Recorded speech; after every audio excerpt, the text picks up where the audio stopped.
Democratic Congresswoman Jasmine Crockett of Texas. She is a member of the House Oversight and Judiciary Committees. Let's just pick up on what Jacob was saying. There are real impacts of the steel and aluminum tariffs.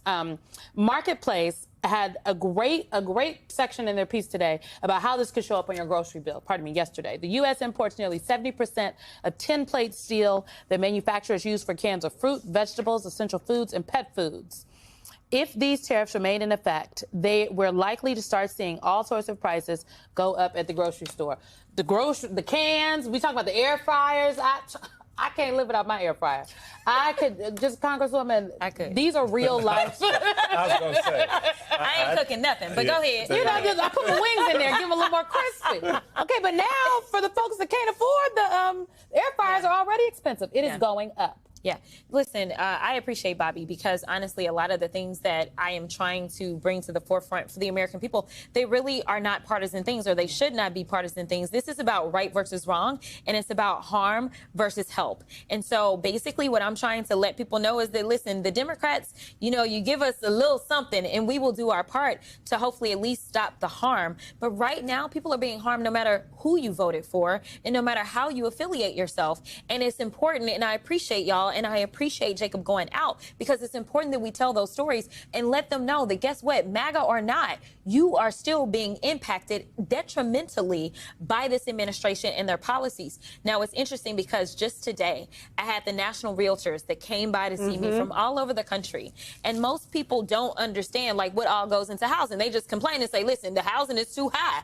Well, there's a lot of things that go into why our housing is so high. And frankly, we can't just come up with one piece of legislation to fix that, right? But just imagine what happens when things like steel go up, right? We're talking about condos, we're talking about homes, we're talking about these things, and it's like now the steel is more expensive. So do you think your house is going to get cheaper anytime soon? Not really. And not to mention, this is ruining a relationship that we have with our friends up north. People aren't necessarily specifically addressing it, but Canada is where we get the vast majority of our steel from. We get a lot of steel and lumber from Canada. But guess what? We actually may be in a situation where they play with us too, because we take a lot of their energy as well. So some people may not have energy one day when they wake up. That's true. Well, I mean, particularly in a lot of the northwestern states, the Midwestern states closer to the Canadian border, they do share that electric grid with Canada. And the Canadians have already indicated, if you want to play this game, we can play too. I think both you and Bobby, though, make a very important point that was laid out in the CBO report, which, by the way, the Congressional Budget Office for Republicans, you know that that's the House. So those numbers come from the House. It's not like Democrats are just making them up. But they know that the changes in tariffs will reduce the size of the U.S. economy. Inflation will increase by an annual average of 0.4 of a percentage point in 2025 and 2026. And CBO's estimation, reducing the purchasing power of households and businesses. So to Bobby there in his warehouse, and to the moms and the dads and the families in your district, this is real. And what the administration is doing by sort of blindly saying or inferring that somehow this is going to be a way of owning the libs, or somehow, this is going to punish Democrats more than it's going to punish Republicans, it's just utter BS. The real thing is what Bobby said, as a guy who supports the president. Yeah, I think it's important that what we're seeing is that the internal civil war, the family fight, is coming out into the public, right? You know, Bobby was still very nice about everything that he had to say and felt like it was okay to disagree. And a lot of times we sit there and are like, hello, are y'all paying attention? Because, like, this is impacting y'all, too. Like, say something, right? And so now that there's, like, the family infighting, we see, even Elon Musk, honey, he can't get out of the Twitter, right? Like, he is talking about the bill and trying to take the bill and telling people, call your senators and make sure you take this bill down. And listen, I never thought there would be a day that I would agree with Elon on anything. But that's where we are, where people are finally starting to say, you know what, this is actually impacting me a little too much. I'm going to have to speak up and speak out against this. But my issue is this. All of y'all voted for this so that it would hurt somebody else. The problem was you got upset when you found out that, oh, shoot, it can hurt me too.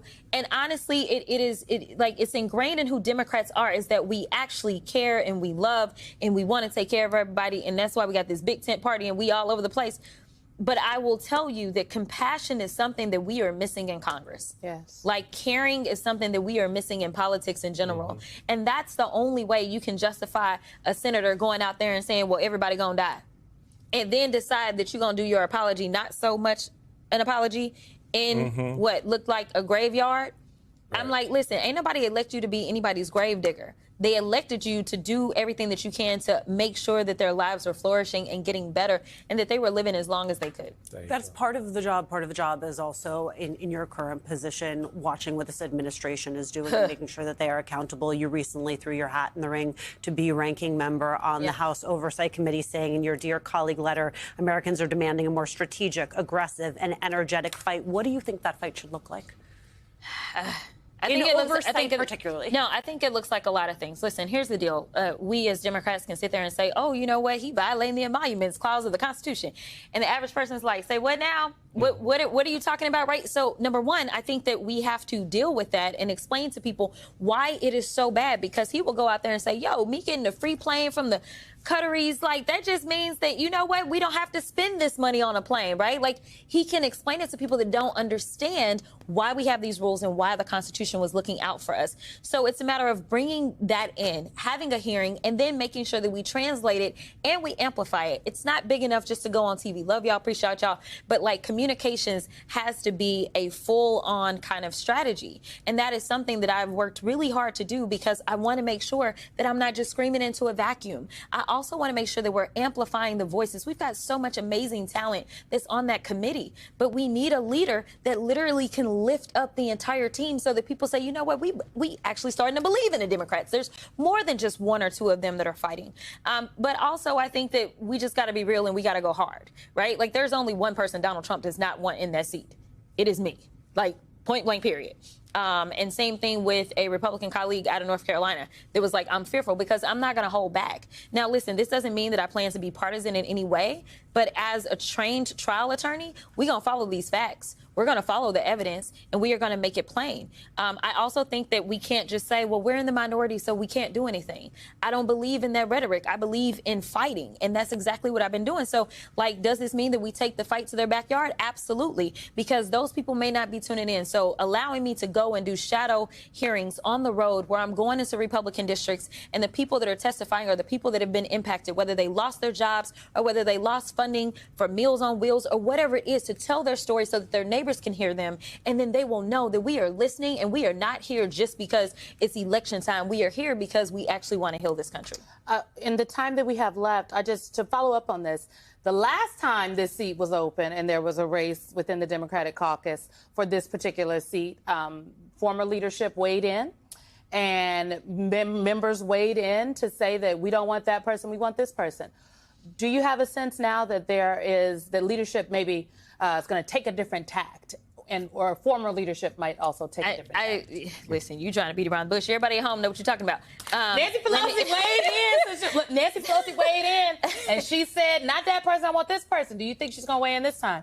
If so, is she weighing in for you? I don't think she's going to weigh in at all. There is someone from California that is running, so if she does weigh in, I would imagine it may end up being a delegation person. But as a woman who became speaker, I think that there is something powerful. I am the only woman that is in this race. Not to say that that is like an end-all, be-all, but I think that she understands the challenges of what it is to rise through the ranks, even beyond kind of you having the qualifications and you being able to show the bona fides. You know, there's numbers that I mentioned in my letter for a reason. Like, you talk about your numbers because they're strong, right? Like, it's not really normal for a freshman to raise over $4 million for DCCC. It's not really normal for a sophomore black woman in a safe Democratic seat to raise $1.7 million and become the 7th highest fundraising Democrat in Q1. Like, these are not, you know, or for a sophomore to have traveled to done over 100 events on behalf of other people. So what I'm trying to do is let everybody know that I'm a team player. And that's exactly what I hope, comes across.